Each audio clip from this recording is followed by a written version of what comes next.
La Ciotat, on a tellement de chance d'y habiter, il y fait si beau après une dure journée de chantier. Mais bon, quand il pleut, il pleut.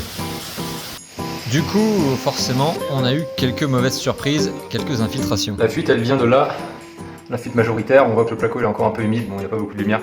Mais voilà, avec les grosses précipitations, ça fait quand même une sacrée flaque. Puis en inspectant sous la charpente, on a trouvé d'autres traces d'infiltration. Ça faisait même du goutte à goutte pendant la pluie. Du coup, on a demandé à Vincent, un ami charpentier, de nous aider à investiguer. Voilà, un expert en toiture sur notre future terrasse. Dans un premier temps, Vincent nous a conseillé de nettoyer la toiture. Parce qu'en fait, toutes ces saletés qui s'amoncellent, ça créait des bouchons, puis l'eau ne peut plus s'écouler correctement, ça créait des reflux vers l'intérieur. Jusque là c'est facile, il y a juste à nettoyer. Ensuite, il y avait aussi quelques tuiles qui étaient fendues, donc on a choisi de les recoller plutôt que de les changer.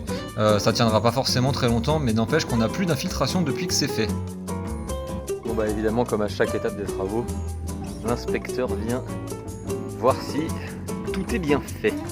Bon, la bonne nouvelle c'est qu'on a une belle vue si jamais on fait une terrasse un jour.